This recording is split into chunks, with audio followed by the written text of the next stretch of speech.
Hi guys, I'm Woodcraft Hamster and I thought I'd do a quick video for you today following a conversation I had with another YouTuber. Now I was recently speaking to a guy in the comments, Sky from Swamp Valley, more about him later, but he tagged me into a video which essentially, what's your favourite bushcraft knife? Now I thought that wasn't a bad idea. It's been a while since I've spoken about knives, and I've actually got two here, so I'm going to look at my favourite bushcraft and my favourite woodcraft knife. So what I'll do, without further ado, I'll bring the camera a bit closer in and I'll show you what it is I've got here. Right then guys, well, for those of you that watch my channel regularly, I don't imagine my two choices are going to be much of a surprise, and I'm going to start off with my favourite woodcraft knife. The reason being, it's actually the one that I tend to use most often. I tend to do a lot more carving than I do bushcrafting these days, though I am trying to change that. And the knife is this. This is the Mora 106. It's essentially a dedicated carving knife. I mean, you could use it for bushcraft, but it is a little bit on the small side. You're only going to be doing small-ish tasks with it.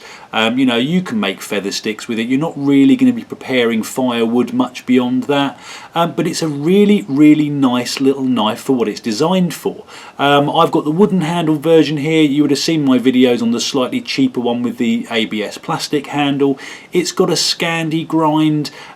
This particular blade, you've got the Mora 120 as well, which is a shorter blade, comes to roughly about here.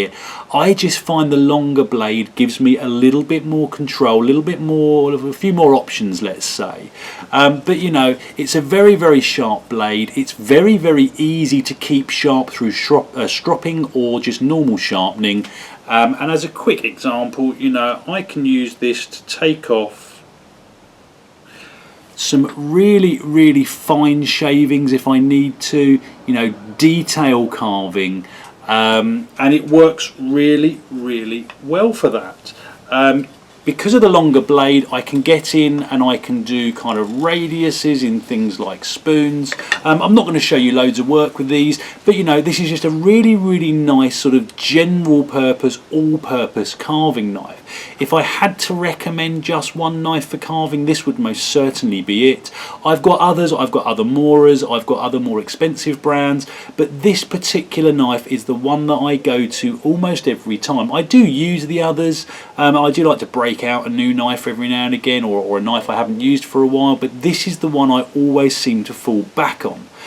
So that is my favourite wood carving knife, and as you can see, you know, I keep these sharp, I keep them clean. You get a bit of a patina sort of up here on the top of the blade, which you may or may not be able to see. I'm not a huge fan of keeping things really, really shiny. It looks very nice, but you know, these are working tools for me. Now, moving on to my favourite bushcraft knife, and we've seen videos about this on my channel before. This is the Ray Mears Bushcraft knife made by Stephen Wade Cox, God rest his soul, and it is one of the nicest knives I've ever owned. Just the build quality, I mean, just looking at this sheath, you've got that kind of tiger striping on there. You know, the quality of this sheath is absolutely superb, and you know, straight out of the box, this kind of really, really sort of rung a chord or struck a chord with me. I just really like the way it looks. Onto the blade itself, you've got Iroko wood handles. It's obviously a full tang knife. And this blade, you know, it's a traditional bushcraft style blade. It's a Scandi grind, so again, sharpening and stropping, whether in the workshop or out in the field, is very, very simple. Obviously a very, very sharp blade on this as well.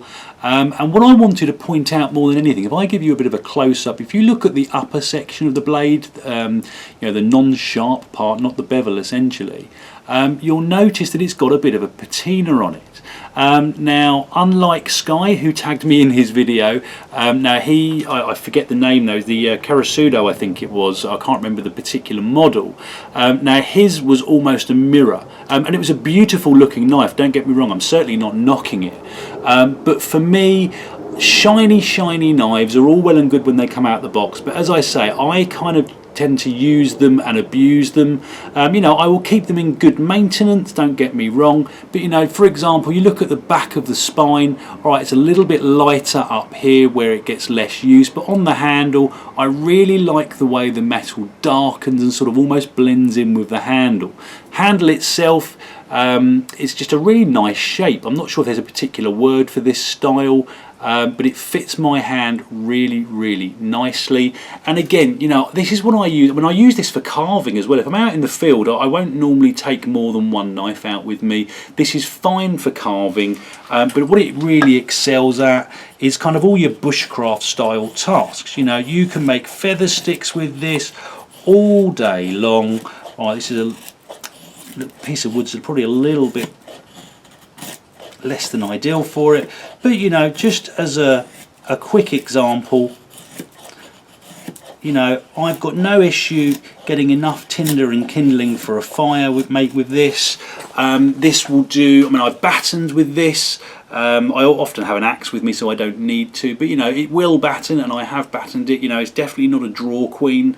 You know, anything from opening packets and cutting paracord down to a bit of wood carving, making tent pegs or pegs for my tarp, feather sticks for my fire lighting. It's got a beautifully square spine on it, which some bushcraft knives are a little bit lacking in sometimes, but this will strike a ferro rod to my heart's content, no issue at all.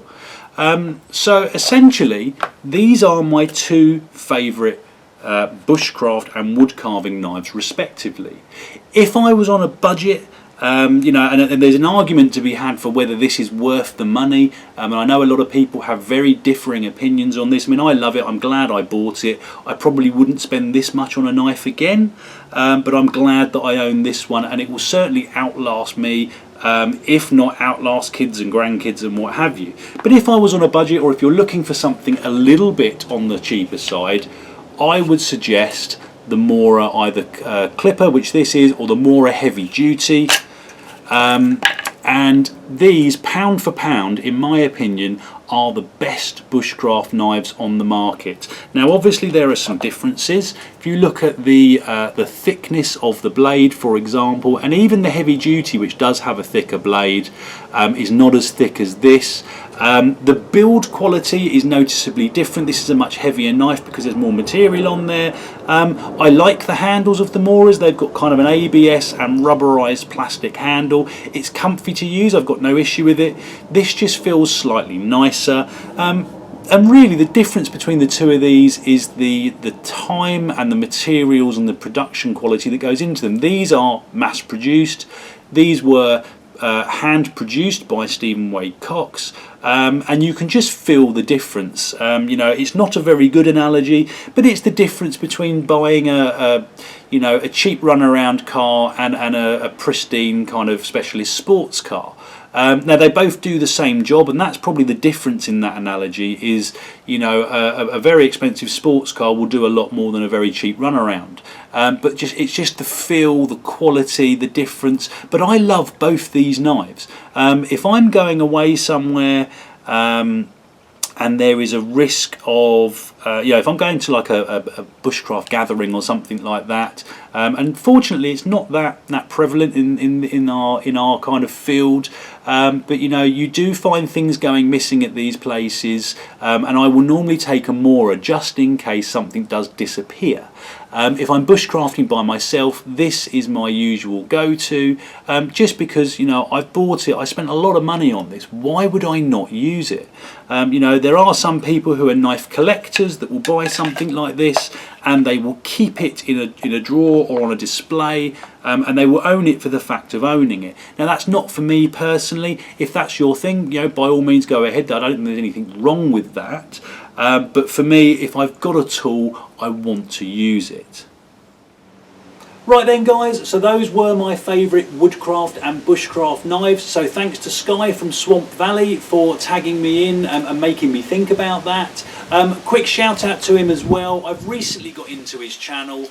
He's been around since December last year, I think, so he's a fairly new YouTube channel, but he's got some really good content, so I definitely recommend checking him out. I'll stick a link to his channel Facebook and Instagram pages below. I've recently gone through his backlog of videos, and as I say, there's some really good stuff there. His camera work and editing is brilliant. I really enjoyed that. You know, the quality is great. Lots of stuff outdoors, bushcraft, base camps, canoeing, but what really interested me, he does a lot of stuff in his workshop as well, and he's got some really sort of interesting videos on sort of making things for bushcraft or adapting things for bushcraft. You know, he's kind of rehandled some knives and some axes and this and that and the other. So some really good content that I really recommend going out and having a look. So that's it for today, guys. I hope it was useful. Comments and questions in the box below. Hit like and subscribe if you'd like to see more, and I hope you'll all join me next time. Cheers, guys.